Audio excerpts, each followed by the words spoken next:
Live from Quito, Ecuador, I'm Sonia Gray and this is From the South, the daily news brief from Tell Us Your English, and we start this new edition right now.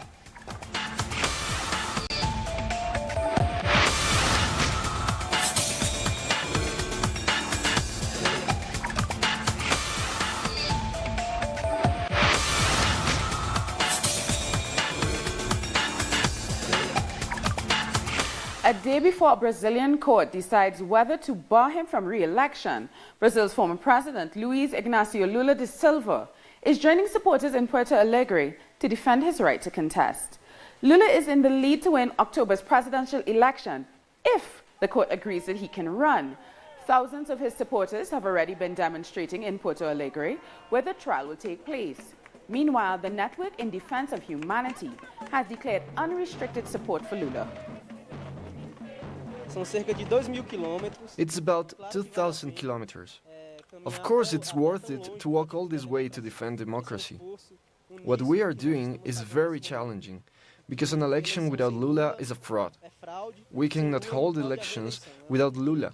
He's a candidate who 40% of the Brazilian electorate intends to vote for. To exclude Lula is to exclude 40% of voters from the electoral process. Our correspondent Andre Vieira has more from Porto Alegre. We are following the demonstrations in defense of democracy that has reached a square close to Congress in Porto Alegre, where a group of women held an amazing rally to support this march that is also taking place in different cities in Brazil. The square was filled by women that came from different parts of Latin America, like Haiti, Argentina, Uruguay, and Venezuela, to denounce that a presidential election without Lula da Silva is a fraud. Dilma Rousseff will also take part in these events today, an important journey that will end with a political rally where Lula da Silva will also be present. Demonstrators are asking the court not to accept the sentence against the former president Lula da Silva, since there is no real evidence against him. We will keep you informed as the event unfolds. Andre Vieira there with that report. Opposition politicians protested in Honduras during Congress's first session as the governing party takes control of the parliament. Members of Congress from the ruling party were sworn in amidst shouts from the members of the Freedom and Refoundation and the Innovation and Unity parties chanting, "Juan Orlando Hernandez out." The country has been hit by a political crisis after the opposition denounced what they called electoral fraud in November's election. They've also called for a boycott of Hernandez's inauguration on January 27th. And the Secretary General of the OAS, Luis Almagro, has reversed his position on the Honduran elections and agreed to work with the Honduran President, Juan Orlando Hernandez. In December, Almagro had called November's elections to be held again. The Honduran opposition is continuing its week-long strike amidst election fraud, ahead of Hernandez being sworn in for another term on January 27th. They say they do not recognize the president's victory, but he insists he will take office. On the issue of taking office, listen, it's going to happen. On the 27th of January, Congress will have already started the process of being installed, and obviously we are going to wait for that day to also say who will be on the team, and obviously we're going to wait for the day that also say, and obviously we're going to wait for that day to also say who will be on the new team for the government and what the big issues will be. Protests continue outside the parliament as well. Our correspondent in Honduras, Hilda Silvestrucci, has more. Protests continue in today's national strike held by the Opposition Alliance Against Dictatorship. Meanwhile, the area outside the National Congress is packed with police and military. Inside, a board was chosen that will later swear in Juan Orlando Hernandez as president of Honduras. Yesterday, one person was killed in the protests. According to eyewitnesses, he was killed by the military. This makes more than 30 people that have died since the elections on November 26th. Back to you. We thank Hilda Silvestrucci for that report. The Venezuelan government says it will not be deterred by new sanctions announced by the European Union on Monday. The latest measures come just as there's a second attempt at dialogue with the Venezuelan opposition being made in the Dominican Republic. The European Union has sanctioned Venezuela once again, and it has done it after a meeting of the European foreign ministers in Brussels. The sanctions add to the ones imposed by the United States and Europe in the last months. According to analysts, the objective would be an economic blockade on the Caribbean country. This is what I did to Cuba with a blockade, and this is what I did to Allende's Chile.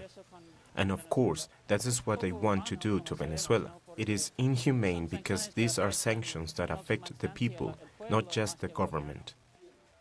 The European Union statement justifies the sanctions because of the continuous damage of the political, social, and economic situation in Venezuela, and for the lack of concrete results of the negotiations between the government and the opposition, just when a new round of talks had just started, in this case interrupted unilaterally by the opposition.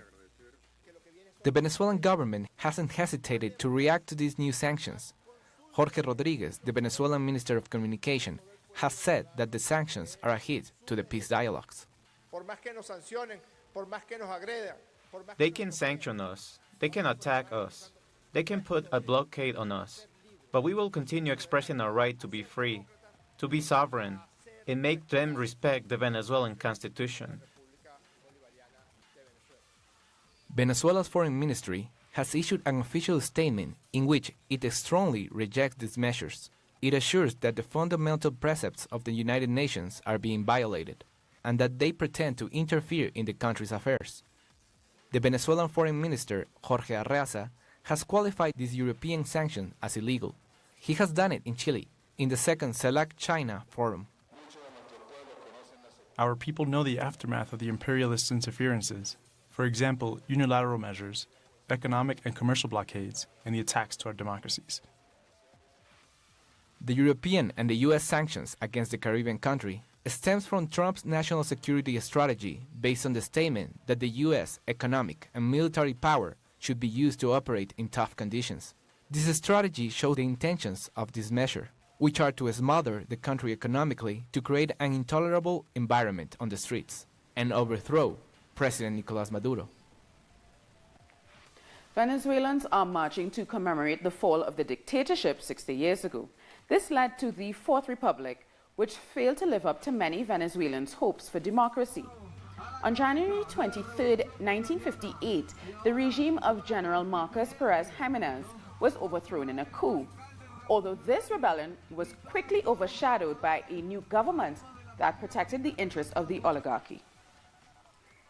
According to the United Nations, after Jiménez was overthrown, Venezuela's average per capita income was the highest in Latin America and the fourth highest worldwide behind the United States, England, and France.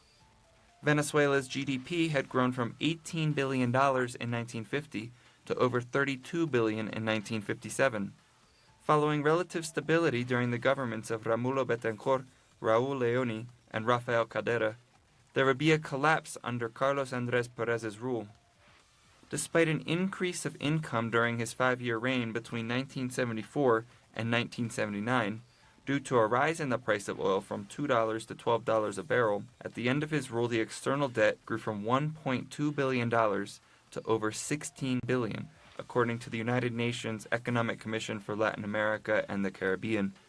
Expenses grew at a rate of 26% every other year. During Pérez's government, Venezuela became the country that granted the most international help. Great economic problems were bred during this period, but the worst was corruption. Money, no matter where it originated, came to be the most precious asset to be had, over even education and hard work. It's at this time that Commander Hugo Chavez and the Bolivarian Revolution broke into the political scenario. The current system has faced its biggest opposition on the anti-values sowed by the Fourth Republic, taking them down as a necessity in order to achieve the strategic objective of consolidating national independence. Once again, Haitians have taken to the streets in Port-au-Prince to protest against Donald Trump's insulting comments. The demonstrators threw stones and lit fires after the police prevented them from marching past the U.S. Embassy. They also condemned President Trump's move to cancel the DACA program, which could affect 700,000 of young Haitian and Latin American migrants. This is a protest we have organized with the black and red flag to counter that statement from U.S. President Donald Trump. Trump ought to know that we helped the United States like in Savannah during the U.S. Revolution. We fought for their independence. And when they were in difficult times, we went to consolidate their independence. When Trump makes such a statement that confirms he doesn't even know his own country's history. We'll take a short break now. Join us again after this look at what our multimedia colleagues are reporting on.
Welcome back. In Argentina, health workers have called for a 24-hour strike in several hospitals and clinics in Buenos Aires to reject the massive layoffs carried out by the government. The strike will affect the operations of 80 hospitals and clinics in the capital. Trade unions have condemned the dismissal of 122 workers from the Posadas National Hospital earlier this month and have said that these actions will greatly impact the operation of the health centers. In Colombia, there's optimism as the negotiating teams from the ELN guerrillas and the government explore the possibility of restarting peace talks. Colombians are asking both sides to secure a ceasefire and ultimately peace. Social movements and groups await the new beginning of the talks by the negotiation teams in Quito. Political analyst Victor Desirrea Lugo says the conversations will focus on establishing an agenda to overcome the crisis after the government left the peace talks in mid-January. The main issues are first to overcome the obstacle and guarantee that both teams can return to the talks. And the second is to begin work on a new ceasefire. The third is to reach an agreement on civilian participation, and the fourth to strengthen the topics already on the agenda. In the midst of the discussion, there is a possibility of a new ceasefire agreement, but some citizens say both sides need to work first on regaining the lost trust. They can reach a new bilateral ceasefire. We hope that it is prolonged, if not indefinite, and to also push the entire process. The peace process has a main axis to guarantee the society's participation in what they've called a great national dialogue to overcome the causes of the armed conflict. Another key topic will be the guarantees for the civilians. The Indigenous National Organization, ONIC, condemned the killing of 2 indigenous on Friday in the department of Arauca. They were extrajudicially executed by the military, who said they were ELN guerrilla members who died during combat. But the indigenous organization said they were hunting for food. They went out with their traditional arrows to get food for their children and were returning at 10 p.m. They brought food for their animals in a bag and they were shot by the military. With the murder of the 2 indigenous people, 9 children were orphaned. The indigenous organization demanded that the government investigates the facts and that guarantees that the crime will not be ignored. At least 13 people were killed in Colombia after a landslide pushed a bus into a ravine. The landslide was caused by torrential rain in an area known as the Devil's Nose on the road between the municipalities of Junin and Tuqueres, southwest of Colombia. Rescuers are still looking for corpses. The families of the 43 missing students from Ayotzinapa are calling for an independent investigation into the case. It's been 3 years since the students from the Raúl Isidro Burgos School disappeared. There are theories that they were arrested and killed. The crime has shaken Mexico and the region. Their relatives continue to demand answers. They say there are facts that were not investigated, and they allege that there's a cover-up by the military and the government. We go to our correspondent, Pablo Perez, in Mexico City for more details. Well into the third year after the disappearance of the 43 missing students of Ayotzinapa, Guerrero, the parents of the young men are still demanding some answers from the Mexican authorities. They led a week of activities in their state of Guerrero, and now they're in Mexico City, where they held a meeting in front of the Supreme Court yesterday, and now they will be touring different government agencies such as the Secretary of State, the court that is leading the investigation, and the General Attorney. They are insisting the government to investigate in the lines proposed by the Inter-American Human Rights Court that were left aside by the Mexican government, such as the involvement of the army in the events that led to the disappearance of the 43 missing students, the transport of some of them to a nearby town by police officers, a thorough investigation of the cell phone lines from the students and the police officers active on that night, and the involvement of a drug trafficking ring that led all the way to the United States. They will be holding those events this week under two mottos. They want dignity and justice. Thank you, Pablo Perez, for that report. Pollution caused by the coffee industry is threatening Central America's wildlife and local communities. In the area of the Lempa River, which crosses 3 states, Guatemala, Honduras, and El Salvador, contaminants and chemicals used for coffee production have killed thousands of fish and deeply affected neighboring communities. Due to its poor quality, the water cannot be used anymore, but not even to carry out simple tasks like washing clothes or mopping floors. And in Guatemala, Mayan families are suffering from the environmental impacts of a hydroelectric plant. It's been 2 years since the plant has been running in Vera Capaz, north of Guatemala. Santo Baton has more in the next reports. A part of Mother Earth is dying. Maya Kekchi people attribute it to the flooding caused by the Raxa hydroelectric plant over the Ipule River in Alta Verapaz.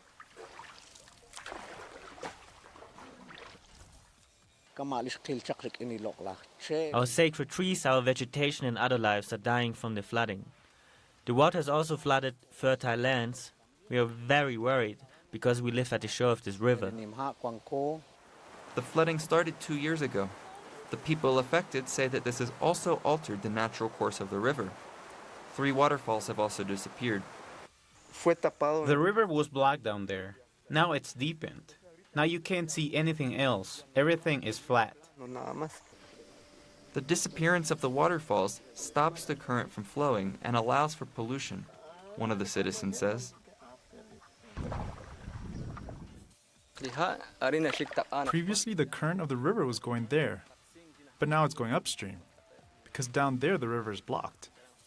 This is another problem this company has caused our community. The Raxa hydroelectric plant generates 10.5 megawatts, according to some reports, and is linked to the International Energy Resources Capital Corporation.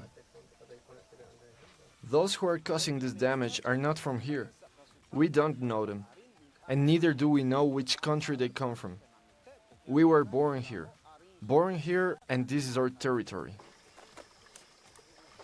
A few kilometers upstream, Guatemalan businessmen have also planned to build a second hydroelectric plant. The Roca Pontilla SA project's environmental study was halted by a judge because its approval was considered abnormal by the Ministry of Environment. Back to you.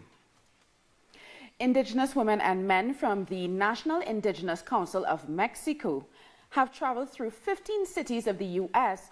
campaigning for independent presidential candidate Maria de Jesus Patricio Mararcu, who is herself Nahuyan indigenous. Our correspondent Alana Duarte brings us more from Washington. A journey through different cities of the U.S. ends here at the White House.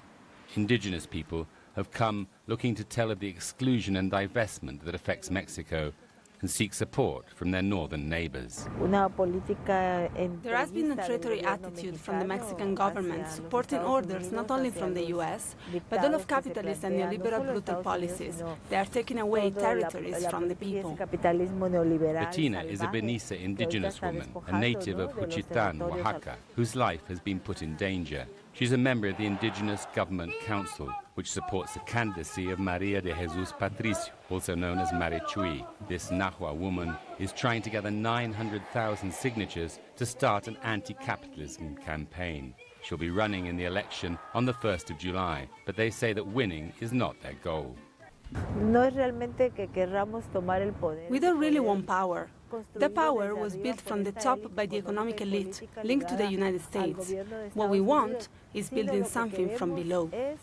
Francisco Grado says that reporting the complicity of their government with drug trafficking and transnational companies may put at risk the lives of the people who do it.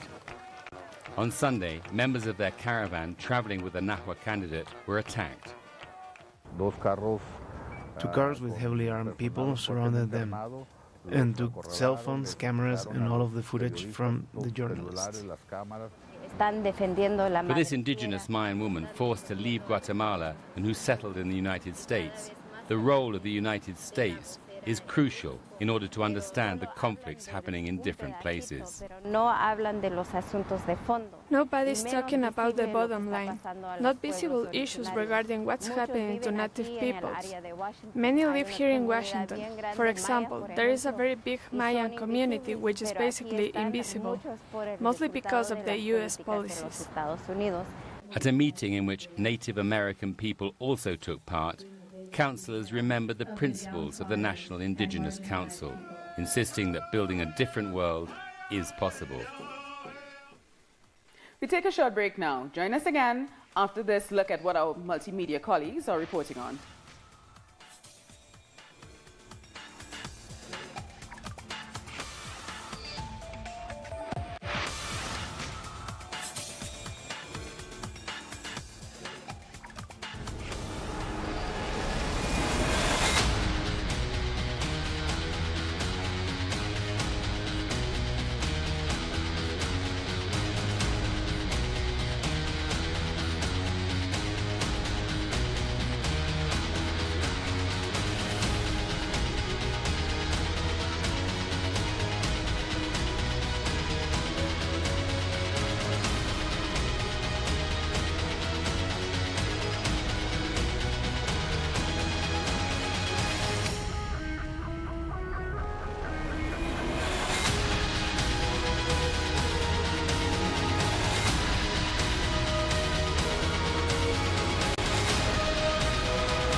We face growing threats from revisionist powers as different as China and Russia are from each other.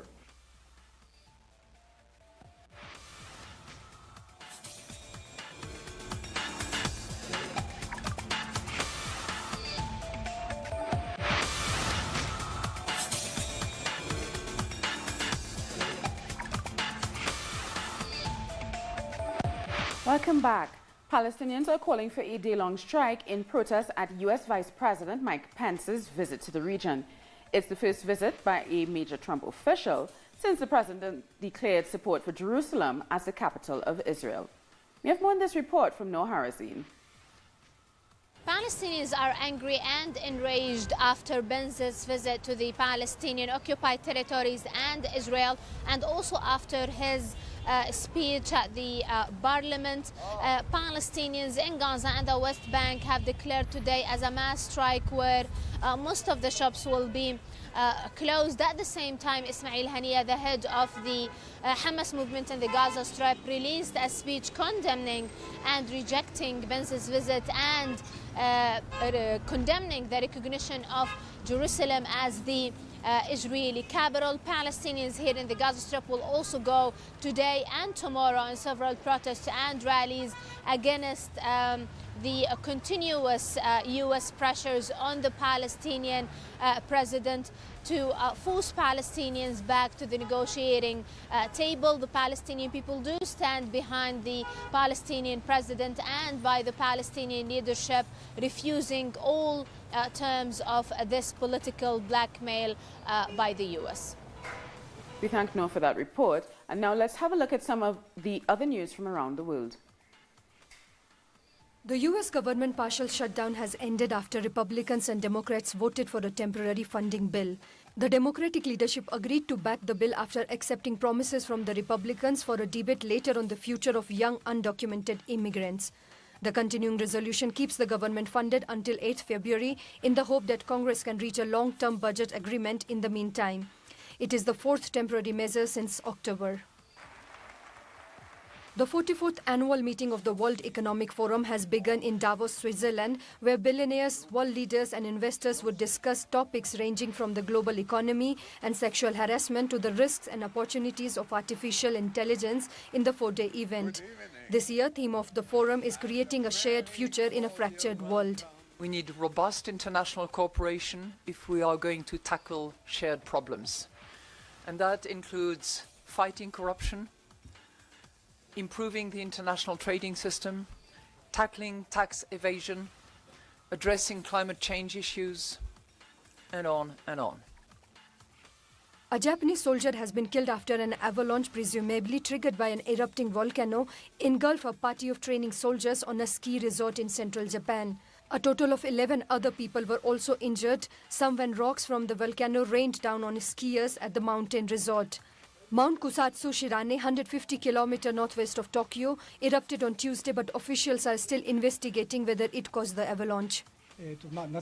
As we still don't know what time and where the avalanche happened, we don't know the relationship between the eruption and the avalanche. Residents of towns nearby the Mayon volcano in the Philippines are being evacuated from the area after warnings of an eruption. A giant mushroom-shaped cloud shot up from the Philippines' most active volcano on Monday, turning day into night as it rained ash on communities where tens of thousands have fled after warnings of an imminent eruption. Indonesia's capital of Jakarta was hit by a 6.4 magnitude earthquake, sparking panic and making people run in the streets for safety. Office workers rushed outside as buildings began swaying, where riders were thrown off their motorbikes by the force of the rumble. The legendary South African jazz trumpeter and anti-apartheid activist Hugh Masekela has died at the age of 78. According to his family, Masekela passed away after a long battle with prostate cancer. Masekela's stellar career spanned decades. He became an icon not only of African music, but also of social and political activism. Let's listen to the man himself. Everybody here is a winner.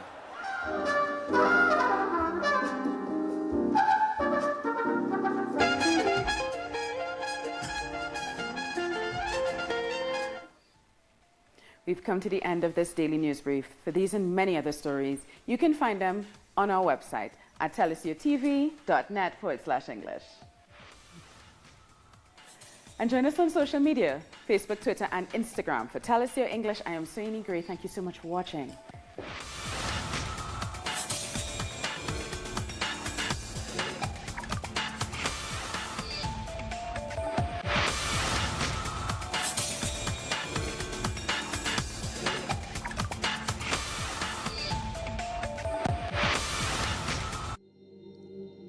Pueblo es su memoria, de dónde venimos, quiénes somos, para poder decir a dónde vamos.